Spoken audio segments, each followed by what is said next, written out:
में चर्चा करना आवश्यक है, तब उसका उद्देश्य हमको मालूम होगा। तो सर्वप्रथम गुरु पूर्णिमा।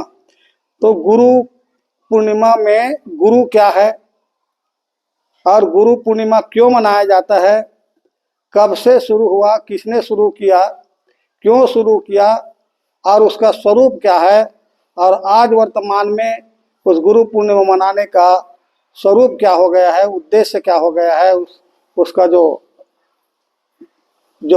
रंग रूप यानी जो उसका स्वरूप है वो किस प्रकार से चल रहा है, इन सब का हमें विचार करते हुए निष्कर्ष में पहुंचना है कि यथार्थ गुरु पूर्णिमा या गुरु पूजा कैसे मनाएं, किस प्रकार से मनाएं, इस पर हम तो चर्चा करेंगे। उसके बाद में अध्यात्म। अध्यात्म किसका नाम है, अध्यात्म किसको कहते हैं, अध्यात्म ये की चर्चा कैसी की जाती है, इसके संबंध में चर्चा करेंगे। अध्यात्म क्या है, इसको कैसे जानेंगे। और एक दिन का है इसलिए यहाँ पर हम लोग सत्संग कहेंगे। अध्यात्म विज्ञान, विज्ञान की रीति से एक दिन का, इसलिए अध्यात्म विज्ञान सत्संग कहेंगे। 3 दिन का, 4 दिन का, 5 दिन का, 3 दिन का होता है, 4-5 दिन का, उसका नाम सम्मेलन हो जाता है। 3 दिन का हो गया तो उससे ज़्यादा 4-5 दिन का उसको सम्मेलन कहते हैं। और 1 महीने का या 1 सप्ताह का, 15 दिन का लगातार कार्यक्रम चलता है, उसको सत्र कहते हैं। इस प्रकार से इसमें 16 अंतर है। तो आइए यहाँ पर हम अध्यात्म विज्ञान सत्संग में उपस्थित हैं, इस पर हम बाद में चर्चा करेंगे। अभी आइए गुरु के ऊपर संबंध में चर्चा करते हैं। हम सब जानते हैं गुरु जो होता है उसको ज्ञान देने वाला कहते हैं। गुरु यानी ज्ञान देने वाला। विचार कर अपने जीवन में, हम जब से जन्म लिए हैं तब से हमें कोई न कोई गुरु के रूप में हमें ज्ञान देता ही है। माता पिता हैं, माँ जो है प्रथम गुरु है, ये माँ हमारी गुरु जो है, पिताजी हमारे गुरु है जी है। इन लोग भी हमें व्यवहार की बातें सिखाते हैं, समझाते हैं, कपड़ा कैसे पहनना है, तेल कंघी कैसे लगाना है, इस प्रकार से हमारे माँ बाप खाना भोजन कैसे करना है, ये सब हमारी जो माँ है वो सिखाती है, बताती है। पिताजी भी समझाते हैं कि कुछ कार्य को कैसे करना है, ये सब। इसके पश्चात थोड़ा सा ऊपर उठते हैं तो माता पिता के बाद, परिवार के बाद आगे हमारा जो गुरु होता है वो होता है ज्ञान का गुरु। जैसे हम स्कूल जाते हैं, पढ़ने के लिए जाते हैं, तो पढ़ने के लिए जाते हैं तो वहाँ पर जो हमें शिक्षा देते हैं कई प्रकार के विषयों का, वो भी गुरु है।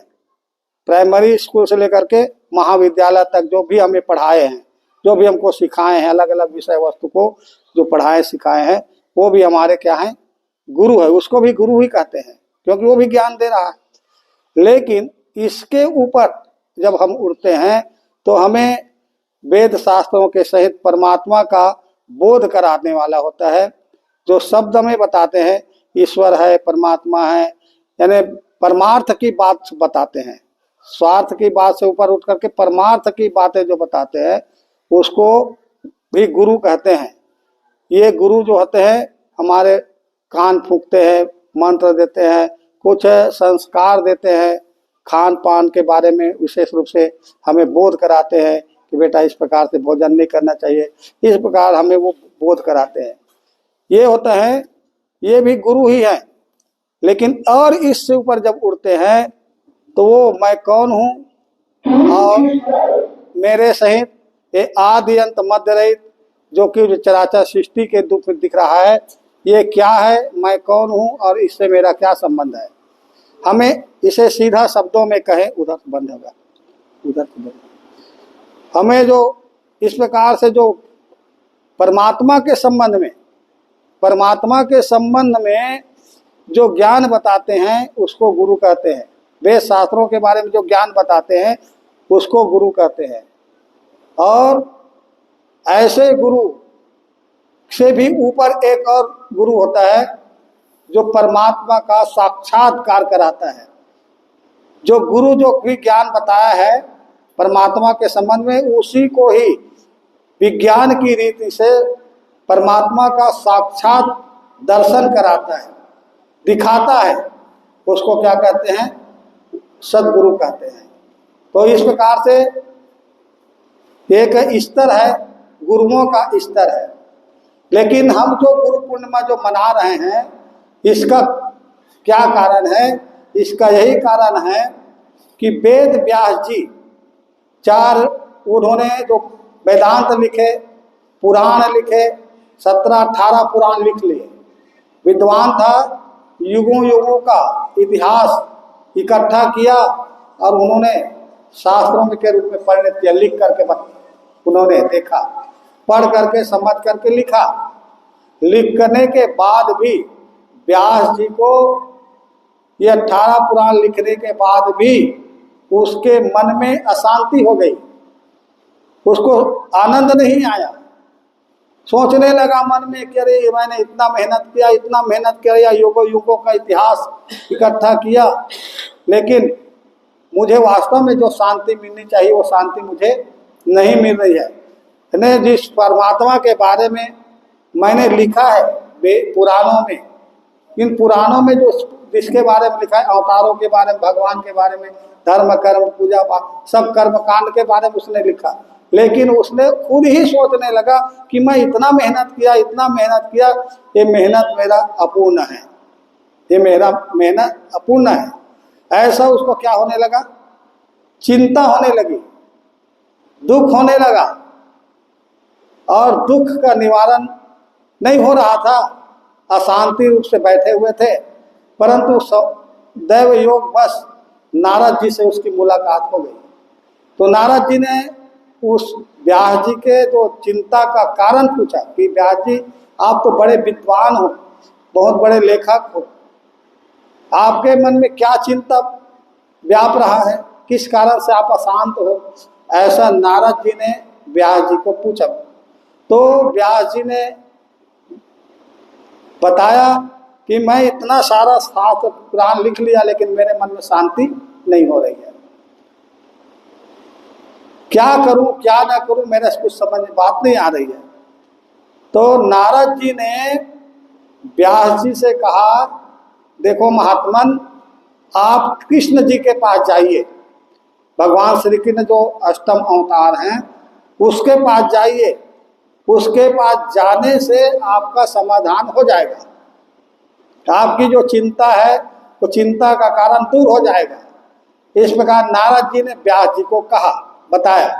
लेकिन व्यास जी को थोड़ा से ज्ञान अभिमान था और उन्होंने कृष्ण के पास नहीं गए। जब मनुष्य को ज्ञान अभिमान हो जाता है तो ऐसे छोटे मोटे सत्संगों नहीं आते। वो व्यास जी को वो ज्ञान अभिमान था कि मैं इतना युगों युगों का इतिहास रखा हूं, वो गाय चराने वाला, वो मुझे क्या ज्ञान बताएगा, मेरा क्या समाधान करेगा, ये उनको भ्रम होगा। जैसे यहाँ पर विद्वान लोगों को बुलाओगे ना तो ये देखेंगे ये लोग कुछ पता नहीं क्या बताएंगे, लोग समझ से बाहर, उनको समझ में कुछ बात आती नहीं है। नहीं गया, कुछ दिन बीता, फिर नारद जी फिर मुलाकात हो गई। तो नारद जी ने पूछा, गए थे क्या कृष्ण के पास? मैं नहीं गया, समय नहीं मिला। ऐसा जो भी बहानाबाजी आजकल जानते हो ना, समय नहीं मिला, सत्संग में क्यों नहीं गए भी, सुबह बहानाबाजी लगा लेते हैं, ठीक है। फिर वहां पर नारद जी ने व्यास जी को कहा, भाई एक बार जा करके देखने में क्या हर्ज है, आप तो विद्वान है ही हो, लेकिन आपको एक बार जाकर के कृष्ण से मिलने से क्या आपको नुकसान हो जाएगा, एक बार तो जाकर के देखो। ऐसा दूसरा बार फिर कहा। दूसरा बार जब कहा तो कहने पर मन से कहो या अनमने मन से कहो या जैसा भी, ठीक है, कृष्ण जी के पास गए और कृष्ण जी के पास गए तो अपने चिंता का कारण बताया। क्या बताया? मैंने श्रुति स्मृति शास्त्र पुराण आदि खाए पढ़े, यथा विधान कर्मों को उनके करके लगा, सर्वांगी पहला अध्याय लागू हो रहा है, तो भी चंचलता मेरे मन की मिटती नहीं और मेरा समाधान नहीं हो रहा है। परमात्मा क्या है, तत्व क्या है, त्वम क्या है, हंसी का है, जो वेदों में मंत्र लिखे हुए हैं वो क्या है, मेरे समझ में कुछ बात नहीं। इस प्रकार से अपनी समस्या को भगवान कृष्ण जी के पास रखे। कृष्ण जी ने उनकी समस्या सुना और सुन करके गुरु पूर्णिमा अर्थात आषाढ़ माह के पूर्णिमा के दिन, आषाढ़ मास के पूर्णिमा के दिन ही उसे वो दिव्य चक्षु ज्ञान दिया। जिस दिव्य चक्षु से परमात्मा का साक्षात्कार होता है, वो दिव्य चक्षु का बोध, दिव्य चक्षु का ज्ञान प्रयोग में उन्होंने बताया, समझाया। तो व्यास जी का जो समाधान हो गया, जिसके लिए उसका कार्य रुका हुआ था, क्या रुका है? हम लोगों का भी कार्य कहाँ रुका है? हम सब कर रहे हैं, व्रत कर रहे हैं, उपवास कर रहे हैं, तीर्थ जा रहे हैं, व्रत उपवास वो भी कर रहे हैं, पूजा पाठ भागवत सुन रहे हैं, भागवत करा रहे हैं, कथा करवा रहे हैं, सब करवा रहे हैं। लेकिन हमारी एक समस्या रुकी हुई है। परमात्मा जिसको कहते हैं वो क्या है, किसको परमात्मा कहते हैं, और उसको कैसे देखा जाएगा, कैसे जाना जाएगा, है ना? ये समस्या का समाधान दिव्य चक्षु के द्वारा उसको हो गया। किसको हो गया? व्यास जी को हो गया। कब हुआ? आषाढ़ महीना के पूर्णिमा के दिन, जो कल बीत गया। आज तो एक दिन आगे हो गया है ना, उस दिन तो वो वेद व्यास जी को ये समाधान हुआ और उन्होंने फिर वापस आया और अपना जब कार्य करना था वो करने लगा। इसलिए वेद व्यास जी ने अपने गुरु समझ करके, कृष्ण जी को अधिष्ठान मान करके ये पूजा उन्होंने शुरू किया। उसने शुरू किया वेद व्यास जी के द्वारा। व्यास पूजा जिसको कहते हैं, वो व्यास पूजा वो व्यास जी के द्वारा ही चलाया गया। क्यों चलाया? क्योंकि उसको बड़ी खुशी हुई, बड़ा आनंद आया कि जिस कार्य के लिए मैं भटक रहा था वो मेरा कार्य सफल हो गया कृष्ण के जी के माध्यम से। अवतारी पुरुष थे कृष्ण, समाधान उसको गया। इसलिए कृष्ण जी की को गुरु मान करके, सदगुरु मान करके उसकी पूजा भक्त वहाँ पर प्रारंभ किया, जो आज चल रहा है। लेकिन इसका जो स्वरूप ये क्या हो गया? बदल गया। जैसे जिस विधि जैसे कृष्ण जी के द्वारा व्यास जी का भ्रम निकल गया था, वो विधि लुप्त हो गया। अब लोग गुरु पूर्णिमा के नाम पर ये शरीर का पूजा करवाने लगे, ये शरीर को गुरु मान करके पूजा करवाने लगे।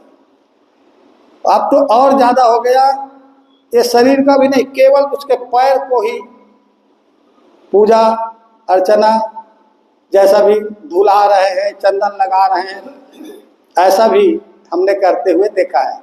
पैर को किसी को धो लेंगे और चंदन इत्यादि लगाते हैं, इसमें गुलाल सम्मान करते हैं, इस प्रकार से। और गया तो उनके जो पैर में जो पहनने वाली जो खड़ाऊ जिसको कहते हैं, वो खड़ाऊ का भी अब पूजा शुरू हो गया है। अब यहाँ तक क्या बताएं, वो गुरु जी को चरण रखने का भी अब वहाँ पर, कि गुरु जी आएंगे हमारे घर में चरण रख देंगे तो हम पवित्र हो जाएंगे।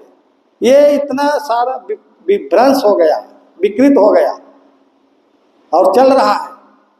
लेकिन हमारे गिरधारी भाई ने गुरु पूर्णिमा के अवसर पर जो कार्यक्रम रखा है, वो यथार्थ गुरु पूर्णिमा का यहाँ पर व्यास पूजा यहाँ पर की जा रही है।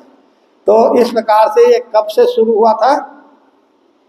गुरु पूर्णिमा व्यास जी से शुरू हुआ था, द्वापर से, है ना।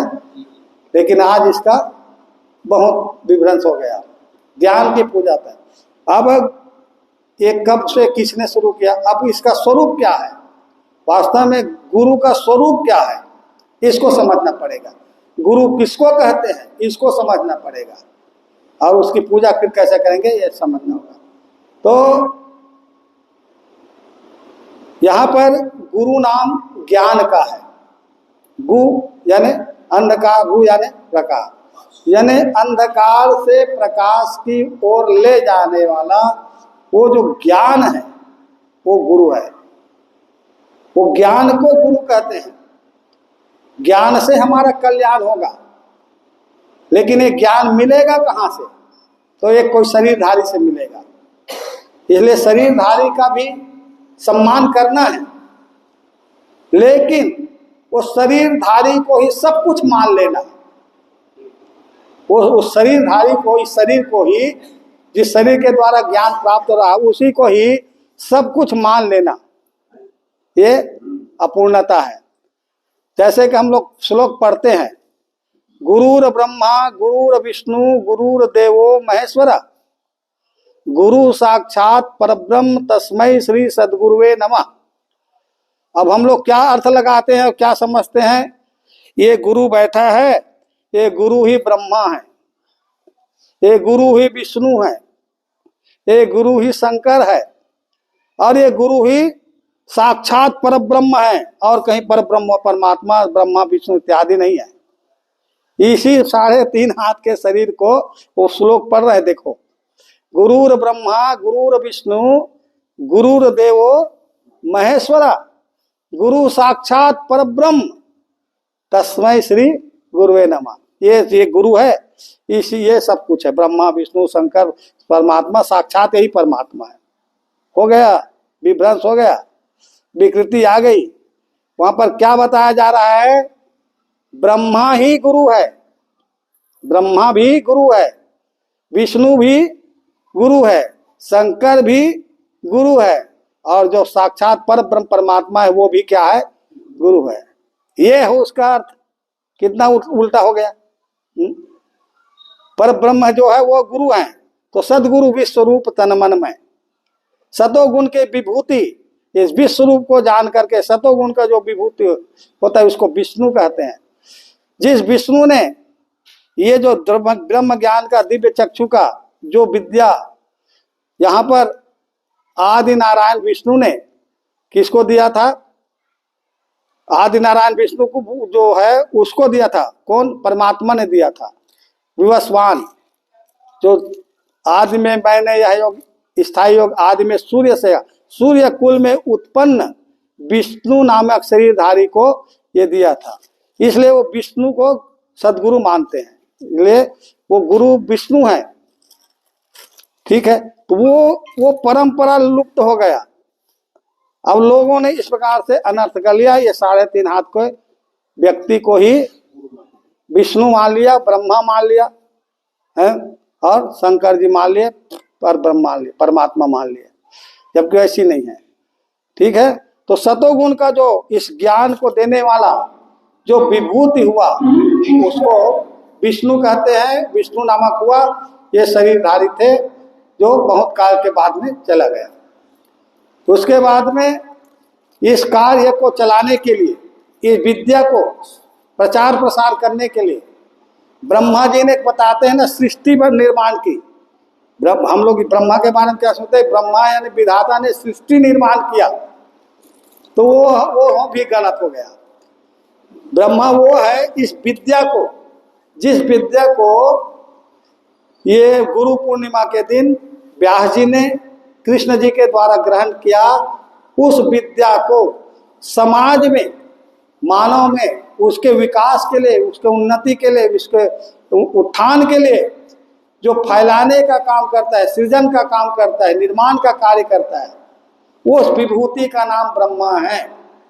जैसे कि हमारे गिरधारी भाई ने उस तत्व विज्ञान को अपने गांव के लोगों को जन जन तक पहुंचाने के लिए ये जो क्या कर रहे हैं, निर्माण का कार्य कर रहे हैं।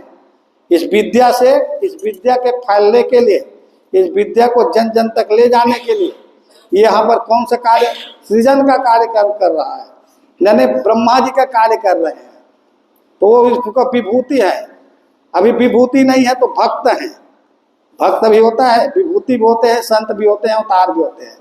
इस प्रकार से ये ब्रह्मा जो है इस विद्या को जान करके प्राणी मात्र के कल्याण के लिए सबके पास पहुंचाने का कार्य जो करता है, व्यवस्था करता है, उसको ब्रह्मा कहते हैं। और शंकर जी किसको कहेंगे, इस विद्या में फैलाने के लिए अगर कोई व्यक्ति बाधक बनता है, विरोध करता है, हुल्लड़बाजी करता है, झगड़ा लड़ाई करता है, क्या क्या बता रहे हो, गलत सलत बता रहे हो, हमारी भक्ति, हम तो पूजा, हम तो ऐसा ऐसा करते हैं, इस प्रकार से ये दिव्य चक्षु की विद्या में विरोध करने वाले जो होते हैं उसको समन करने के लिए या उसको समझाने के लिए, उसको पूर्ण रूप से समझाने के लिए या उसको समन करने के लिए ये तमोगुण का विभूति भगवान शंकर थे। क्योंकि इस विद्या को जब हम बताते हैं तो यहाँ पर विषमता उत्पन्न होती है, विषमता रूपी जहर उत्पन्न होता है, विरोध होता है। दिव्य चक्षु के विद्या को बताने से विषमता उत्पन्न होती है, विरोध उत्पन्न होता है। उस विरोधाभास को, विरोध को समन करने के लिए भगवान शंकर यहाँ पर विष पीते हैं। हमने सोचा कि भगवान शंकर वो जहर पी लिए तो एंड्रिन डेमोकान पी लिए क्या? ये विद्या को जब प्रचार प्रसार चलने लगा तो विरोधी तत्व भी वहां पर उत्पन्न हो जाते हैं। तो वहां पर गरल विशल जही पान किए, गरल विषमता रूपी जहर को भगवान शंकर ने क्या कर दिया, समता में सबको समझा दिया, सबको बता दिया।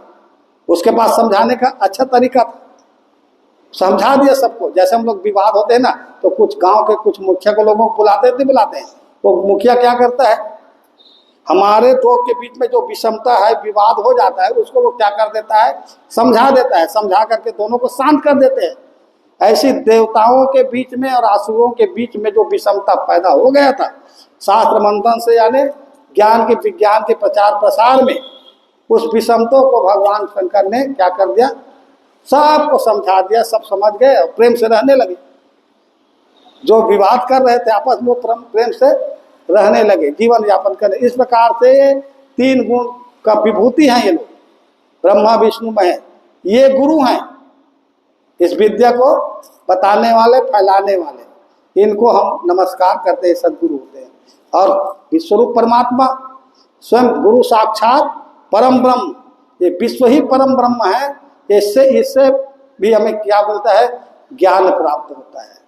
इससे हम स्वाभाविक रीति से हमको ज्ञान प्राप्त होता है। जैसे कि भाप में शक्ति था, भाप की शक्ति, भाप होता ना, हम लोग जो भोजन इत्यादि बना उसमें भाप निकलती, तो वो भाप निकलते हुए जेम्स वाट ने देखा, कोई उसको बताने नहीं आया कि भाप में शक्ति है करके। लेकिन प्राकृतिक रूप से विश्व के एक छोटे से पदार्थ से, विश्व के एक छोटे से पदार्थ से उसको बोध हुआ। किसको हुआ? जेम्स वाट को। और उन्होंने उस शक्ति को पता करके रेल इंजन बनवा दिया। आज कितने रेल इंजन चल रहे हैं, ये परंपरा प्राप्त। वो सर्वप्रथम किसने खोज किया था भाप की शक्ति का? वो जेम्स वाट, जो वैज्ञानिक थे, उसने देखा था, है ना। इस प्रकार से तो ऐसे ही ये विश्वरूप परमात्मा हमें स्वयंभू क्या देता है, ज्ञान देता है। हमें क्या करता था, ये स्वयंभू ज्ञान देता है। जैसे कि ये समान है, ये समान मीठा है कि खारा है कि कसैला है, कौन बताएगा? ये समान खारा है कि मीठा है, कौन बताएगा? ये वस्तु ही बताएगा,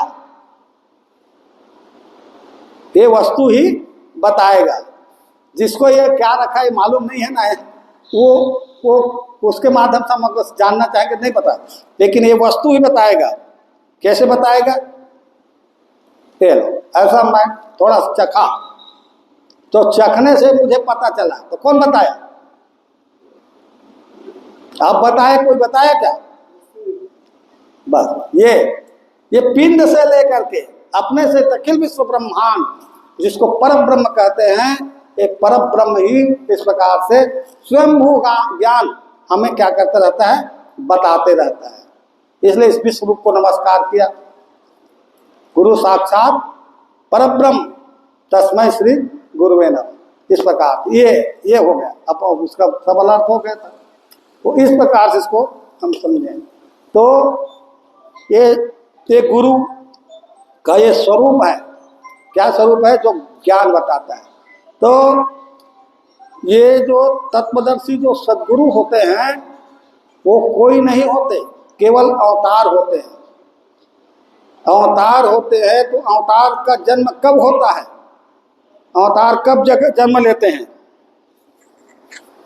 जब जब होई धर्म की हानि, बाढ़े असुर अधम अभिमानी, तब तब धर विविध शरीरा, हरहि सदा सज्जन भव पीरा।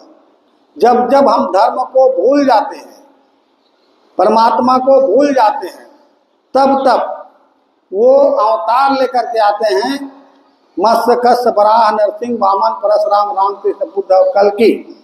ये तत्वदर्शी सद्गुरु होते हैं। ये तत्वदर्शी सद्गुरु ही बताते हैं कि परमात्मा क्या है, धर्म क्या है, कर्म क्या है, भक्ति क्या है, ये सब रहस्य वो बताते हैं। तो वो है सद्गुरु, यानी और कोई सद्गुरु नहीं होता।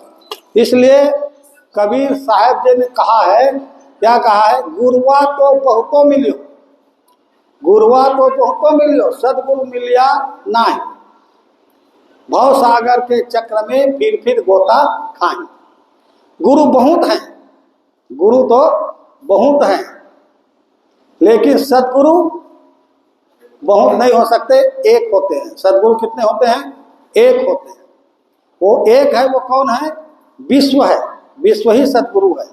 लेकिन उस विश्व का बोध कराने वाले जो आते हैं उसको अवतार भगवान कहते हैं। तो हमारे सदगुरु कौन कितने हो गए? 10 हो गए। 4 युगों में हमारे सदगुरु कितने हो गए? 10 हो गए। मत्स्य अवतार, कश्यप अवतार, वामन, परशुराम, राम कृष्ण बुद्ध कल्कि, इस प्रकार से 10 अवतार, 10 प्रकार के हमारे सदगुरु हैं जो अलग अलग युगों में आते हैं। अलग अलग युगों में आकर के उस समय वो सबको निर्माण करते हैं। और उनके जो विद्या को बताने के लिए जो घूमते हैं उसको वो सदगुरु नहीं, वो सदगुरु स्थान है। सदगुरु है कि सदगुरु स्थान है, ये दोनों में थोड़ा सा अंतर देखना। जैसे हमारे पास हीरे हैं या सोना है, और सोना हीरा या नोट पैसा है, उस पैसा को हम रखते कहाँ हैं? अलमारी में रखते हैं, गोदरेज में रखते हैं, पेटी में रखते हैं, है कि नहीं? वहाँ रखते हैं।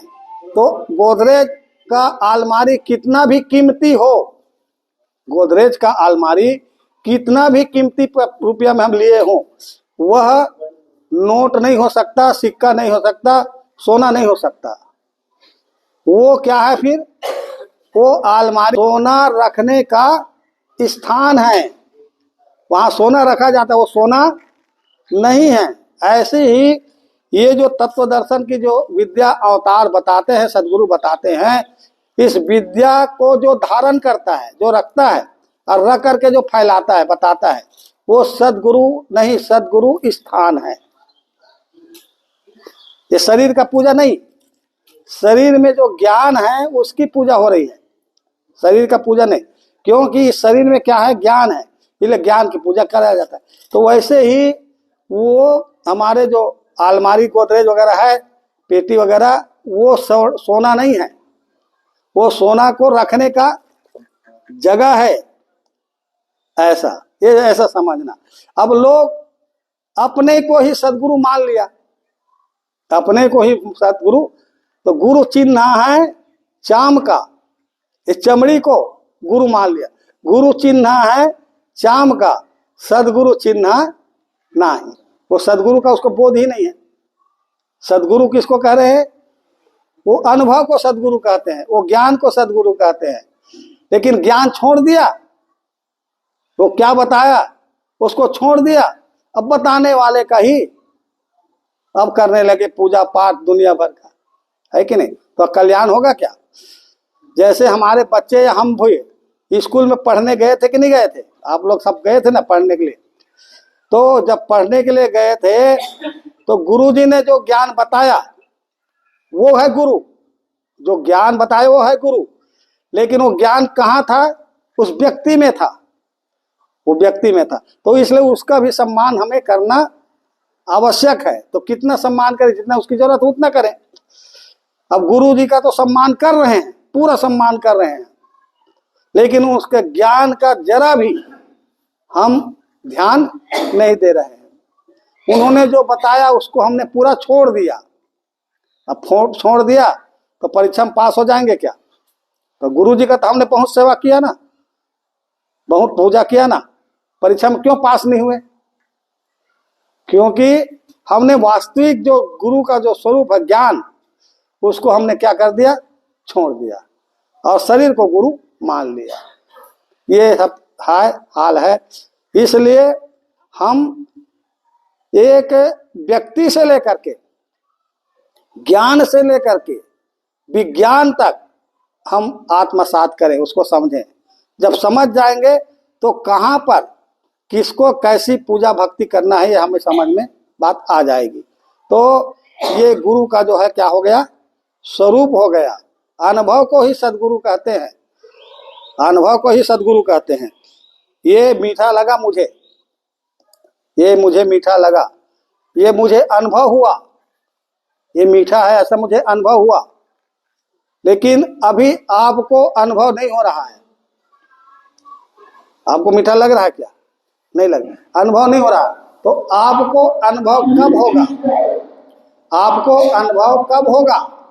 जब मैं जैसा कर रहा हूं वैसा आप लोग भी करेंगे तो आपको अनुभव होगा।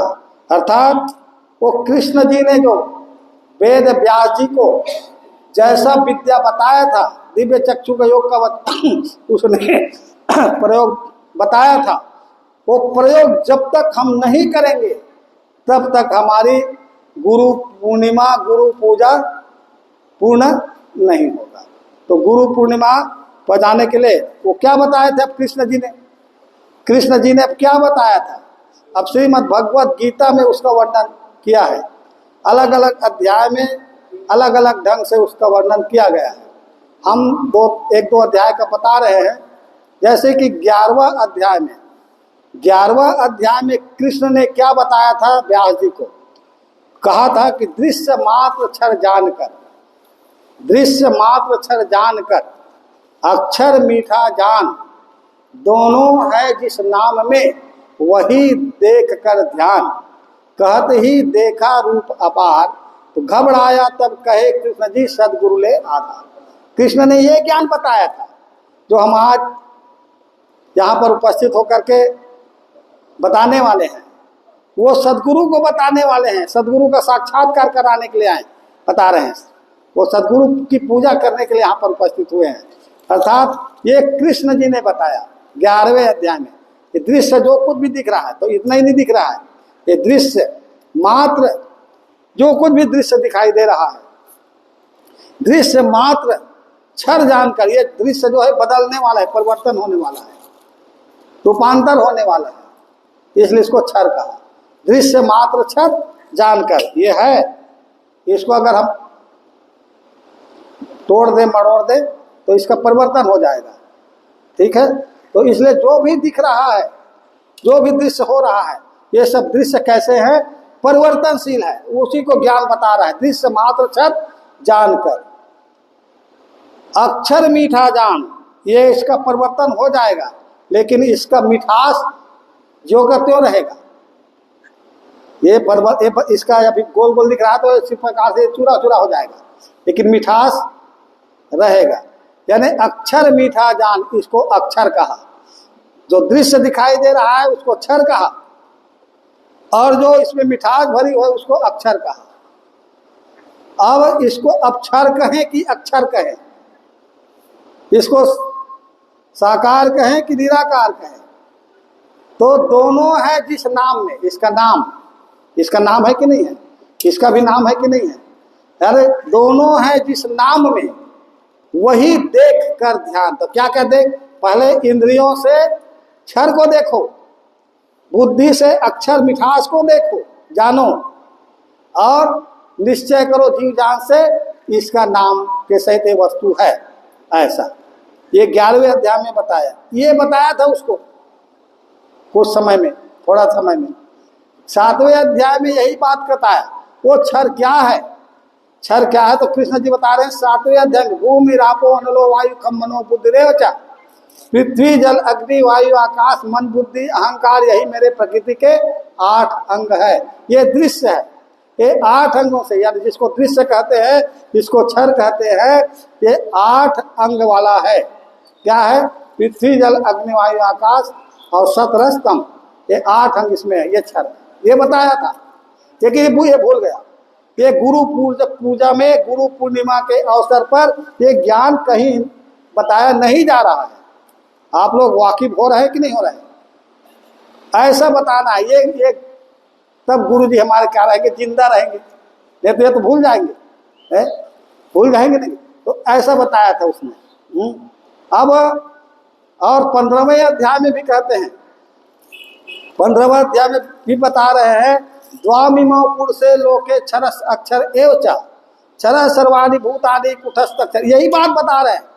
गीता में हर अध्याय में ये क्षर अक्षर पुरुषोत्तम ही बताया है। क्षर अक्षर पुरुषोत्तम ही बताया है, जिसे वेद व्यास जी ने समझ करके फिर गीता लिखा है। अंतिम में वो 18 पुराण लिखने के बाद भी उसको शांति में ये विद्या बताया, विधि बताया, तब उस विधि के आधार पर श्रीमद् भगवत गीता लिखा है। बताओ, वो है भगवत गीता, जिसमें बार बार यही बताया गया जा रहा है। 7वें अध्याय हो, 4था अध्याय हो, 5वां अध्याय हो, दूसरा कोई भी अध्याय हो, सब में 15वें अध्याय में भी ये बता रहे हैं। विश्व में 2 पुरुष हैं। कौन कौन से पुरुष है? क्षर पुरुष और अक्षर पुरुष। क्षर पुरुष और अक्षर पुरुष, और दोनों पुरुषों को लय करने वाला वो पुरुषोत्तम, उत्तम पुरुष। पुरुषोत्तम है न्यारा, उसको क्या कहेंगे? क्षर पुरुष को, अक्षर पुरुष को, और जो पुरुषोत्तम नाम को मिला करके क्या कहेंगे? उसको परमात्मा है कहा। 15वां अध्याय। बताओ, इस प्रकार से ये विद्या गुरु पूर्णिमा के अवसर पर मनाया जाना चाहिए, मनाया जाना चाहिए। लेकिन ये बहुत काल जाने से योग मिट चुका है। फिर से इस योग युक्ति को समझाने के लिए अब नवम अवतार भगवान श्री मायानंद चैतन्य जी आ गए, और आकर के उन्होंने भी क्या बताया? 4 वेद 6 7 18 जितने भी पुराण हैं, रामायण गीता वेद भागवत सबको पढ़ करके परमात्मा क्या है ये उसने खोज किया। विशुद्धानंद ने ऐसी एक छोटा सा कंकड़ रख करके, कोई चीज़ रख करके, कंकड़ रख करके उन्होंने 2-3 मिनट में बता दिया भगवान मायानंद चेतन जी को। क्या बताया होगा बताओ? स्वरूप वस्तु का देखो, देखा सो क्षर जानना, भरी है मध्य में इसके अक्षर ब्रह्म बेटा, और नाम शक्कर जो है वो पुरुषोत्तम भाव है। ये बता दिया था। तो वही बात भगवान मायानंद चेतन जी जो है बता रहे हैं। तो इस प्रकार से ये गुरु का ज्ञान है, सदगुरु का ज्ञान है, सदगुरु का विद्या है, जो समय समय पर क्या हो जाते हैं, लोग भूल जाते हैं। ये भूल जाते हैं। इस भूले हुए विद्या को ही फिर से बताने के लिए सदगुरु आते हैं, यानी अवतार आते हैं। अवतार ही सदगुरु है। और इस सदगुरु जो जहाँ पर स्थिर हो जाता है, जिसके अंतर्गत में ज्ञान बढ़ जाता है, तो बढ़ जाता है, तो वो अपने प्रेमी जनों को क्या करता है, वो बताता है, समझाता है। जैसे कि हमारे गिरधारी भाई और उनके जो सहयोगी यहाँ पे होंगे, वो अभी विद्या को कर रहे हैं। अब इसी का नाम ही ये ब्रह्म तत्व, अध्यात्म तत्व को बताने, परमात्मा को जो बताने की जो विद्या है, जो युक्ति है, जो तरीका है, उस तरीका नाम ही अध्यात्म विज्ञान है। अध्यात्म नाम परमात्मा का है, और परमात्मा को विज्ञान की रीति से, प्रायोगिक विधि से, प्रत्यक्षीकरण की विधि से जहाँ पर बताया जाता है, वो अध्यात्म विज्ञान है। और इस अध्यात्म विज्ञान में जो सम्मिलित हो जाते हैं, वो सत्संग पा लेते हैं, तब उसके अंतःकरण में विवेक उत्पन्न होता है। बिनु सत्संग न हरि कथा ते ही बिना मोह न भाग। कौन सा मोह? अभी मैंने बहुत सारे मोह बताया ना, अज्ञानता, भ्रम बताया ना, गुरु के संबंध में, भक्ति के संबंध में, धर्म के संबंध में, परमात्मा के संबंध में, ब्रह्मा विष्णु के संबंध में, जो ये सब क्या चला, ये भ्रम या मोह चल जाएगा। यानी सत का ज्ञान होने से, बिनु सत्संग विवेक न होई, तब विवेक होगा। राम कृपा बिनु सुलभ न सोई, ये तब राम की कृपा बिना ये सुलभ नहीं है। या फिर बता रहे हैं रामचरित मानस, राम की कृपा, यानी जब परमात्मा अवतार लेकर के रामचंद्र जी के रूप में आएंगे, वो परमात्मा रामचंद्र जी के रूप में त्रेता युग में आएंगे, तब ये सत्संग सुलभ होगा, तब सत्संग सुलभ होगा। यानी जब तक अवतार इस विद्या को नहीं बताएंगे तब तक सत्संग सुलभ होने वाला नहीं है। तो इसके पहले जो कर रहे हैं वो क्या है? फिर इसके जो पहले कर रहे हैं वास्तव में वो सत्संग नहीं है। कुछ लोग कुसंग कर रहे हैं और कुछ लोग सुसंग कर रहे हैं। सुसंग का मतलब रामायण पढ़ रहे हैं, रामायण सुन रहे हैं, गीता पढ़ रहे हैं, भागवत पढ़ रहे हैं, तीर्थ जा रहे हैं, व्रत कर रहे हैं, उपवास कर रहे हैं, ये कई प्रकार के इस प्रकार से सात्विक कर्म कर रहे हैं। ये सात्विक कर्म का नाम सुसंग है। लेकिन इस सात्विक कर्म करने का के पीछे हेतु क्या है, उद्देश्य क्या है? कोई रामायण पढ़ा, गीता पढ़ा, वेद पाठ पढ़ सब पढ़ रहा है ना, पूजा पाठ भक्ति कर रहा है कि नहीं कर रहा है? क्यों कर रहा है? इसका हेतु क्या है, इसका उद्देश्य क्या है? परमात्मा को जानने के लिए, परमात्मा को प्राप्त करने के लिए, परमात्मा से मिलने के लिए ये कर रहा है। किसी भी को पूछ लो, भैया क्यों कर रहे हो पूजा पाठ, क्यों कर रहे हो? अरे भगवान को जानने के लिए, परमात्मा को जानने के लिए कर रहे हैं। भाई क्या करेंगे? उससे मिलना चाहते हैं। क्यों मिलना चाहते हैं? वो आशीर्वाद देगा, वो आशीर्वाद देगा, वो हमारे ऊपर ऐसे कृपा करेगा तो हमारा मनोकामना पूर्ण हो जाएगा। इस प्रकार से इच्छा से लोग जो कर रहे हैं वास्तव में क्या है? सुसंग है। ये भी बहुत बड़ा चीज है। लोग ये भी नहीं कर पाते हैं, कुसंग में पड़े हुए रात दिन, चोरी करना, बदमाशी करना, मांस खाना, शराब पीना, जुआ खेलना है, कई प्रकार के व्यभिचार, दुराचार, भ्रष्टाचार करना, इसी में लगे हुए हैं। उसी में लोग सुख शांति मिलेगा ऐसा चाह रहे हैं, उससे सुख शांति मिलने वाला नहीं है। बुरा कर्म का फल बुरा और अच्छे कर्मों का फल अच्छा ही मिलेगा। इस प्रकार से ये जो है इस विद्या को जान करके अपने में जुड़ जाना, परमात्मा के साथ जुड़ जाना, इसका नाम क्या हो गया? सत्संग हो गया। इसका नाम सत्संग। अब बहुत सारे लोगों को बुलाया, 3-4 दिन तक ये चक्र चला, तो सम्मेलन कर रूप धारण कर लेगा। तो ऐसे प्रकार से ये गुरु का स्वरूप क्या है और कौन गुरु हो सकते हैं, कोई सदगुरु हो सकते हैं, ये सारी बातों को मैंने अल्प समय में आप लोगों के बीच में रखा। इतना मैं कहूँगा कि अंत में अवतार ही सदगुरु होते हैं। अवतार के द्वारा बताया गया वो विद्या, तत्व विज्ञान, जिसको दिव्य चक्षु कहते हैं, वो दिव्य चक्षु ही सदगुरु है। और उस दिव्य चक्षु अनुभव जहाँ पर रहता है वो भी सदगुरु है, स्थान है वो। तो ये सब बात आप लोगों के बीच में रखा, समझ में कुछ बात आई होगी तो धन्यवाद, और नहीं आई हो तो फिर कुछ दिन अभ्यास करें, कुछ दिन समझ सुने तो समझ में कुछ बात आ जाएगी। और ये इस विद्या को हमारे और आगामी यहाँ पर जो आए हुए हैं सदगुरु स्थान, यानी सदगुरु को धारण करके आए हुए हैं, उन लोग आप लोगों को और बताएंगे। और मुझे तो कम समय बोलने के लिए कहा गया था, फिर भी मैं कुछ ज़्यादा समय ले लिया, क्योंकि जब प्रसंग चलता है तो थोड़ा से ज़्यादा हो जाता है। तो यहाँ पर वाणी को विराम करता हूँ। सद्गुरु भगवान की जय, विश्वरूप परमात्मा की जय, सनातन धर्म की